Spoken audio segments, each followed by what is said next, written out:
Lamborghini Huracan Performante car is seen during the 87th International Motor Show at Palexpo in Geneva, Switzerland, March 6, 2017.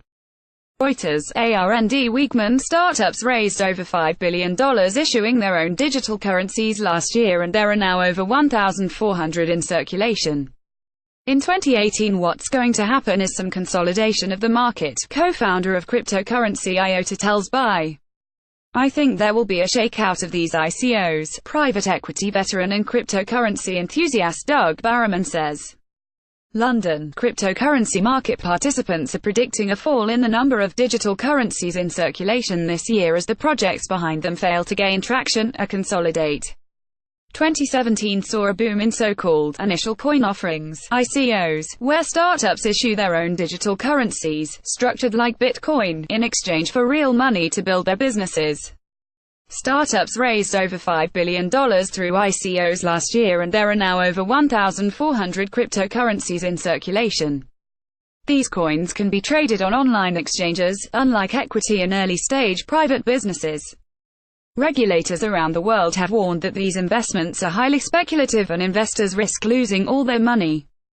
China and South Korea have banned ICOs, while executives from the World Bank and the ECB have compared the crypto market to Ponzi schemes. Surprisingly, even cryptocurrency market participants are skeptical of many of recent ICOs. The market environment that we're in right now is just everyone wants to get a Lamborghini, Dominic Sheena told Business Insider. They're primarily focused on making money real quick, Dominic Sheena, co-founder of IOTA Foundation. Sheena is the co-founder of IOTA, a cryptocurrency aimed at being the currency of the Internet of Things.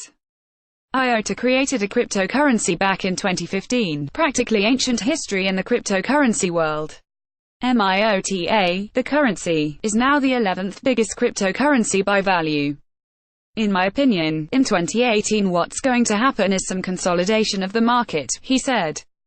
Projects that don't really add any concrete value or have a unique selling point will definitely fall out. BitConnect, the company behind a controversial cryptocurrency lending and exchange platform, closed its doors last month after an ICO in 2016. It could be perhaps the first example of what is to come for the market. Doug Barrowman, a private equity veteran who got involved in the cryptocurrency world 2 years ago, told BI, I think there will be a shakeout of these ICOs, of the 1,400 or so that have been done. He believes the market has been overinflated by unskeptical investors simply hoping to make short-term gains speculating on coins, rather than backing long-term projects.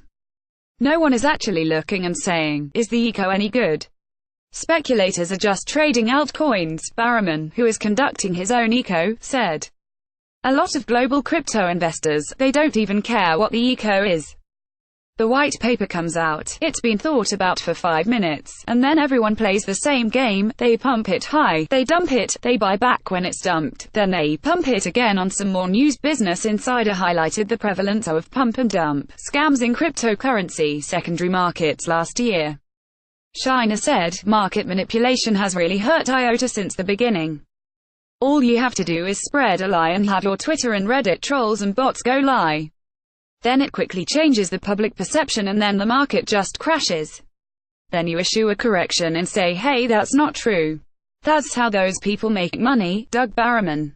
Dan Kennedy. Dom Williams, the lead developer of the DeFi, told BI, the Ethereum ICO was very successful but it brought in a lot of bad actors. I think most of them have got zero chance of delivering what they've been promising. Williams has been working on the DeFi network, a crypto-based cloud 3.0, since 2014, when Ethereum held its ICO. DeFi recently raised $61 million from venture capitalists, and Williams told BI they didn't do an ICO because they worried about being guilty by association. US regulators have moved to shut down $600 million ICO scam last month, and another scam replaced its website with just the word penis after trying to raise money through an ICO. Thankfully, it only raised $11. Charlie Lee, the founder of Litecoin, told Business Insider recently, "I think there's a bit too much scam in the space, in terms of people getting in just to get rich quick." Sheena said, "I've only participated in 2 ICOs in my life, Ethereum and IOTA." His relative conservatism matches that of the founder of Chinese Bitcoin exchange BTCC, who told Business Insider last month he wouldn't touch ICOs. "I don't know if we're going to be 250 successful ICOs out of 1,400 or what," Barrowman said. "There's going to be a shakeout, there's no doubt about it. Ultimately, after the euphoria of this eco boom, people are going to say, what does that eco actually bring to the world?" Sheena's prediction is even more drastic. "I personally think only some 5 to 8 projects will be able to establish themselves and continue to raise. Most of the projects serve no concrete purpose in my opinion.